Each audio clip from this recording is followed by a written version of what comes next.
opening scene was in a thriller genre, lending itself nicely to the styles and techniques of Alfred Hitchcock, Quentin Tarantino, and Stanley Kubrick. A number of our shots used the classic Tarantino side profile. Our character, Jonathan Pine, is shot close up from the side as he draws his razor up his neck in order to present himself as someone with more sinister undertones below the surface.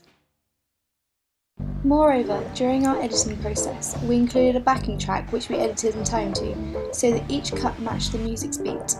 Hitchcock uses this technique frequently in his filmmaking, such as in the opening credits for Psycho, where the distortion of the credits is in time to the music. The found footage, backing track, and speech we used in our thriller opening gave it a slight science fiction feel, much like how the opening soundtrack in A Clockwork Orange does the same thing. The song used could be compared to the Star Wars theme, yet its more monotone version gives the film that dark thriller feel. On another note, the colour red is used in A Clockwork Orange to represent connotations of violence or danger. In our thriller, as Lola Wickers opens her bedroom door, a stream of red light shines through, thus representing her own dark undertones. Our thriller also matches film group styles such as those of the French New Wave and film noir. Our editing choices don't completely stick to filming conventions, as we use jump cuts that don't quite work together. Examples of this include the shots linking Pine from turning off the television to making his bed, as well as the shots of Wickers trying to pick up her pills.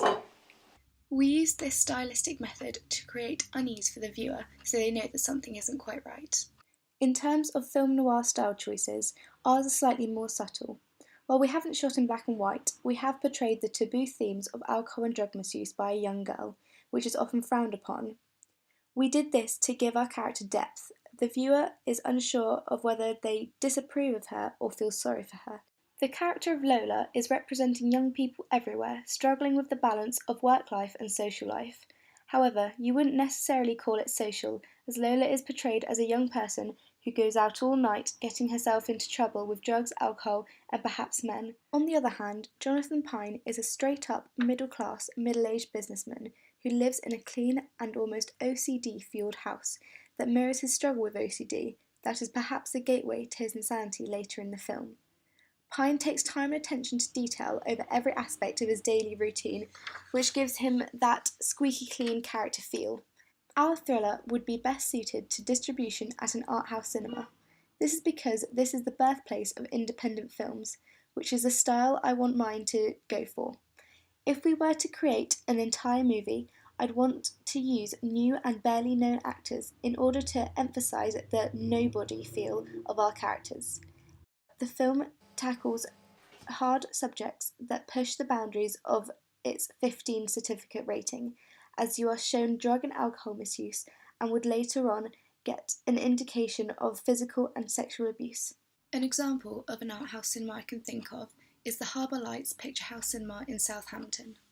This cinema is linked with the television channel E4 and hosts a Slackers Club in which they'll do the occasional free screening for students. I can imagine my film being shown here because the large majority of teenagers and young people are still in education and would therefore benefit greatly. Our audience would largely be teenagers and young people because the film would focus so heavily on the main teenage character Lola.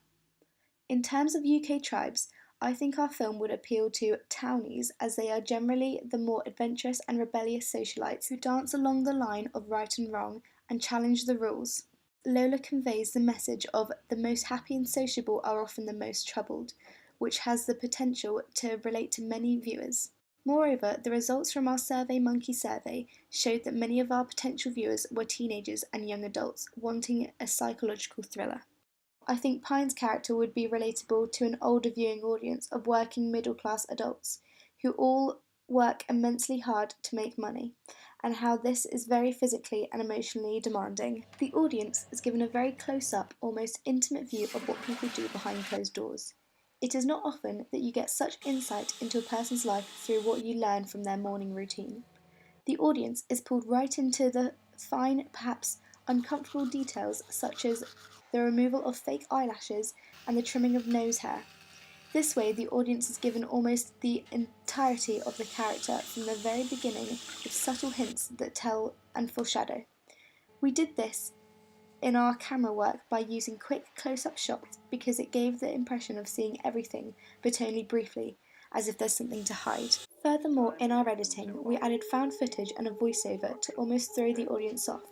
We did this because the results from our survey showed that people of our target audience class ranking and intelligence like to be challenged and confused throughout a movie, because it creates intrigue throughout as the audience dig and dig to figure out the link. For our thriller project, we did a lot of work on Firefly and finding YouTube videos to learn about different styles and techniques, which we then carried on ourselves, doing more in-depth research into particular films we wanted to take inspiration from. We posted our SurveyMonkey survey on Facebook, which helped us tally up 67 responses. And once a scene had been created, we posted it on YouTube and it was shown via Facebook. I like the soundtrack because it goes well with the rest of the video. I found the Red in Emma's room, the character Flo's room, really inspiring due to the fact that it linked to Stanley Kubrick's Clockwork Orange. I really like the use of a crosscut to the secondary source of the video of the snake in conjunction with talking about alcohol, because it emphasises the use of poison, and that goes along nicely when the actor goes like this on his throat, sort of showing that alcohol can be like a snake.